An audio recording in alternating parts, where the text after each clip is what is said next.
Hola jóvenes, muy buenas tardes. Adelante, adelante.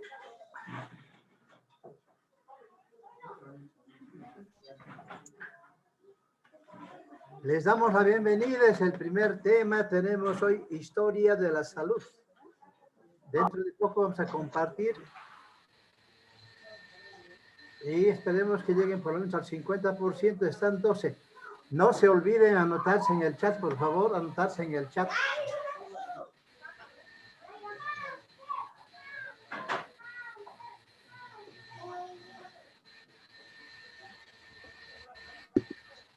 Ahí pueden ver el temario, historia de la salud. Bien, anótense en el chat de que es para la asistencia. No se olviden, por favor. En el chat están 19 que han subido y solo 2 en el chat. Tienen, eso, suban al chat que es para la asistencia. Bien, comenzamos entonces con el tema número 1, que es historia de la salud. Vamos a decir que la medicina integrada se basa fundamentalmente en el nuevo enfoque, ¿no? Que la Organización Mundial de la Salud ha estipulado en contraposición a la definición prevalente y operativa de la ausencia de enfermedad que surge de la OMS. Un científico salubrista, Milton Tesis, indica que la salud es el completo estado de bienestar físico, mental y social, y no solamente la ausencia de enfermedad o malestar. ¿No? Entonces va cambiando un poco el concepto de salud para el entorno de nosotros. Dentro de la importancia de la historia de la salud tenemos algunos conceptos, ¿no? Por ejemplo, la OMS indica que prácticamente todos los países del mundo incorporan las diversas declaraciones de esos países capitalistas en su mayoría. Esta definición tiene dos características. La primera es que la salud deja de ser definida como lo opuesto de la enfermedad y tampoco se habla de normalidad. El estado normal es aquel con el que estamos habituados y que es diferente de un buen estado de salud. Ejemplo, ahí podríamos decir, algunos podemos tener cálculos biliares y no lo sabemos, hasta que en algún momento nos va a molestar, ¿verdad? Entonces, es una persona enferma. Aquellos que usan lentes ya tienen limitación en la vista. También es una patología. Igualmente, cálculo renal, ¿no? ¿Qué más? Algunas varices internas que no lo vemos, podría ser complicación en algún momento. Y la segunda característica, ¿no? La segunda característica es la que integra lo físico, lo mental y lo social. Considera la salud en su globalidad, agregando el bienestar mental y más aún el social. En un mundo que se reconocía dividido en clases sociales en pugna, implicando acá un equilibrio. Y la tercera característica sería que el término bienestar trasciende al sector salud. Bienestar, estar bien, pero estar bien en todo sentido. Económicamente, psicológicamente, ¿no? Y fisiológicamente. Eso es importante. Bueno, esta definición denominada clásica sirvió de base para propuestas de salud por 3 décadas, pero hizo crisis al ser considerada estática, imprecisa y subjetiva. La denominación clásica. Entonces debemos considerar lo social como aspecto relevante, ¿no? En una etapa bien definida y avanzada en el tratamiento de la salud y la definición más universalmente aceptada de salud. No solo no definía en qué consistía esto, sino que en la práctica se desconocían las enormes diferencias existentes en la sociedad. Cuando en ella se afirma que la salud es un estado de completo bienestar físico, mental, social y no solamente la ausencia de enfermedad,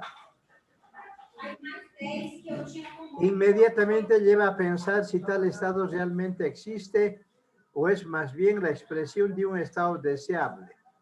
No un estado deseable que realmente todos quisiéramos estar sanos, pero es imposible. Siempre existe por malos hábitos o por conductas no serias, uno llega a tener patologías. Si bien es posible, al menos en teoría, encontrar una persona con tal estado, es indudable que si hablamos de grupos humanos, este estado no existe. Entonces, la crítica a la definición de la OMS, la cual trata de ser suplantada por otras que en términos generales conservan sus aspectos positivos, evaden los negativos y agregan elementos de indicadores positivos. Es así como este científico, este salubrista, famoso norteamericano Milton Tesis, en 1992 ya adelantó su definición, que salud es un estado de bienestar físico, mental y social, con capacidad de funcionamiento y no únicamente la ausencia de malestar o dolencia, o de enfermedad en sí.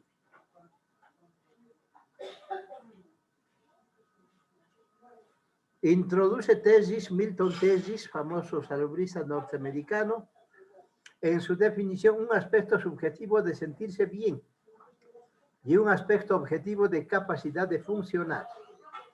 Elimina la palabra completo, aduciendo correctamente a nuestro juicio que la salud no es un absoluto, que hay distintos grados de salud. Sustituye el término enfermedad por malestar, ya que es posible que la salud, sentirse bien, y la enfermedad coexistan.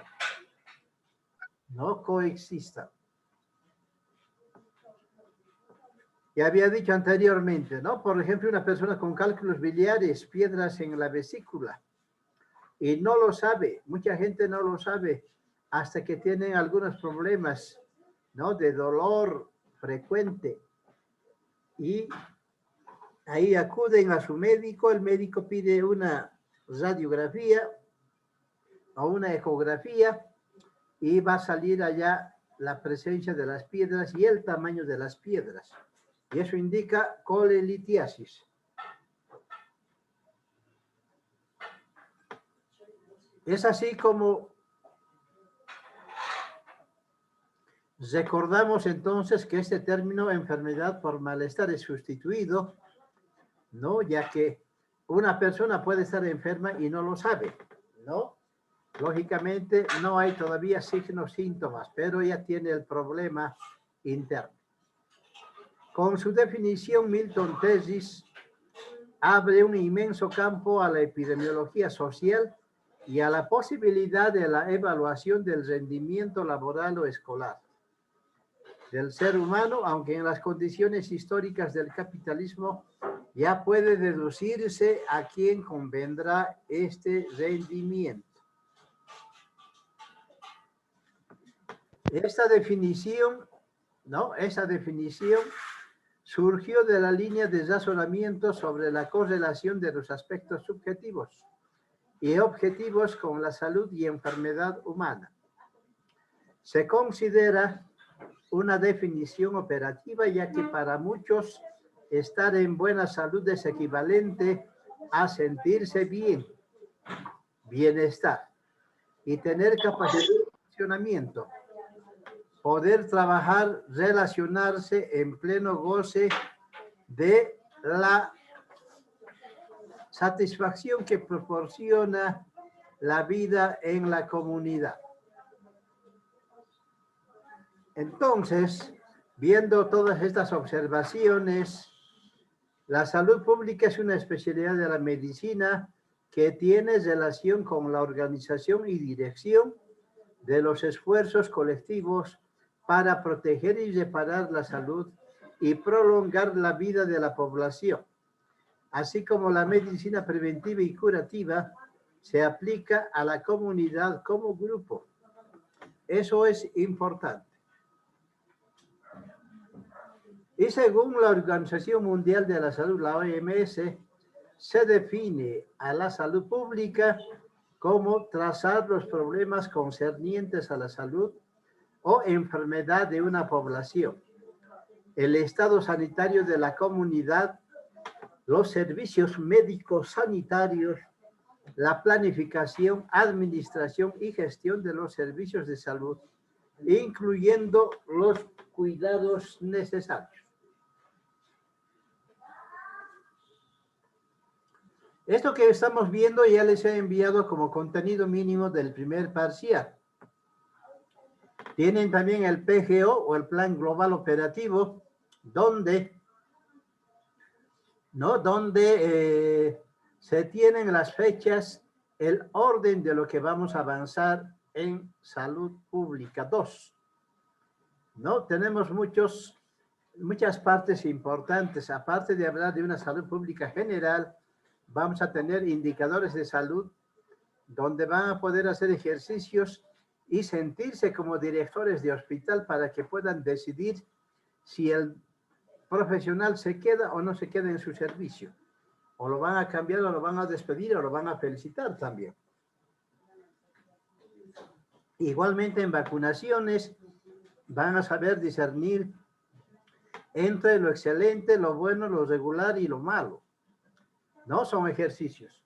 Igualmente vamos a tener es la segunda parte después del primer examen, vamos a tener todo el segundo examen o todo el contenido mínimo del segundo examen es una hoja. La historia clínica, ¿no? La historia clínica que van a manejar en servicio. Vamos a hacer el de adolescente, de la tercera edad, del menor de 2 meses, y del niño de 2 meses a menor de 5 años. Entonces vamos a aprender a llenar historias clínicas, a dar una clasificación, un tratamiento, ¿no? Pero todo basado en bibliografía, que se les va a dar oportunamente. Entonces, todo eso nos viene por delante. Todo eso ya lo tienen en su contenido mínimo del primer parcial. Solo estamos recordando, por si habría alguna pregunta, ¿no? Conecten el micrófono y pregunten, por favor. Bien, continuando. Se tiene la medicina preventiva, asistencial y social. ¿Qué es la medicina preventiva?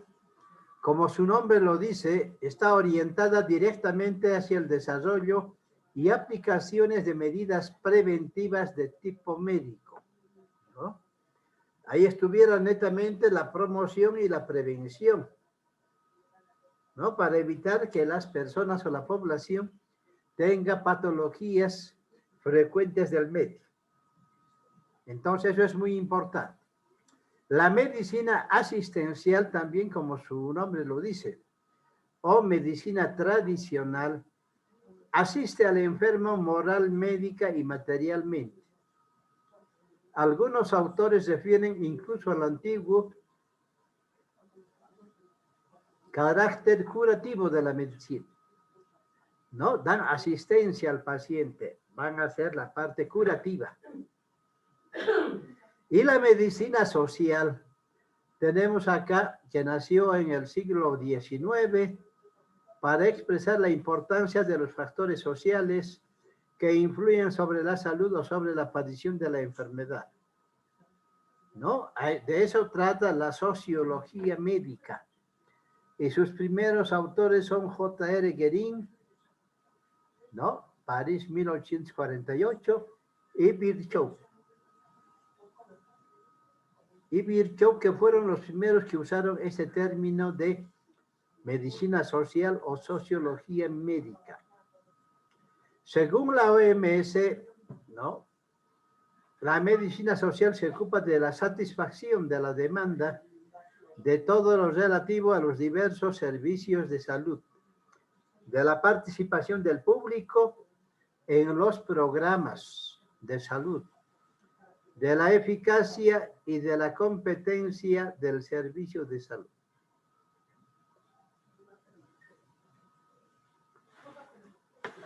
Luego tenemos funciones de la salud pública. Para que una patología sea considerada un problema de salud pública, debe tener las siguientes características. No se olviden anotarse en el chat, por favor, es para la asistencia. Gracias. Entonces, estas características son la magnitud, trascendencia, vulnerabilidad y la gravedad. ¿Qué significa cada una de ellas? La magnitud habla del mayor número de personas enfermas. O sea, cuanto mayor gente ataca a la patología, tiene mayor magnitud. Trascendencia. Debe ser patología con carácter de pandemia intercontinental. O sea, debe ser muy trascendente en nuestro medio. Tenemos ejemplos de la rabia, el VIH-Sida y últimamente el COVID-19. El COVID-19. Vulnerabilidad, otra característica. No debe ser vulnerable a ningún medicamento. O sea, cuando la patología es vulnerable, deja de ser un problema de salud pública. Como por ejemplo, sífilis. La enfermedad de la sífilis, muchísimos años en la antigüedad y hasta ahora todavía son casos que aparecen, pero desde que apareció la penicilina, dejó de ser un problema de salud pública. Actualmente algún joven va a la farmacia, le explica a la farmacéutica y le dice a ella que tiene sífilis, le vende la penicilina, un pinchazo, jeringa, todo eso y solucionado su problema. Actualmente ya no pueden hacerse colocar inyectables en farmacia, está prohibido. Tiene que ser en un policonsultorio, un consultorio o en la vivienda de una enfermera o técnico medio de enfermería, ¿no? O si es licenciada, mejor.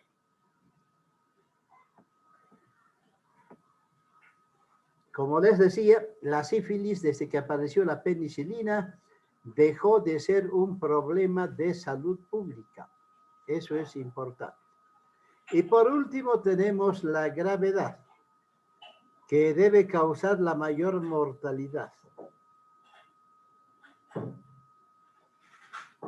Bueno, eso de la morbilidad y mortalidad, dependiendo del tipo de patología. Hay, por ejemplo, la patología sífilis, que puede ser prevenida por una medicación como la penicilina, ¿no? Es de fácil intervención. Bien, continuando, luego tenemos funciones de protección de la salud. Funciones de protección de la salud. Funciones de fomento de la salud. Funciones de restauración de la salud y funciones técnicas generales y de servicios auxiliares, ¿no? Hay todo eso que hay que repasar en este periodo y en la siguiente. Y antes de continuar con estas funciones de la salud pública, quiero comentarles que el Ministerio de Educación ha solicitado a todas las universidades de enviar una evaluación diagnóstica.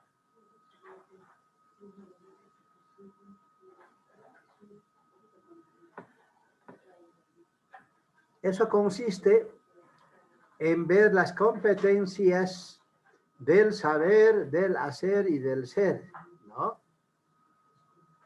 Entonces son criterios del saber, criterios del hacer, criterios del, ¿no? Del hacer también.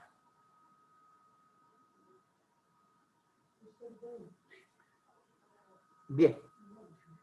Entonces, debemos tener un pequeño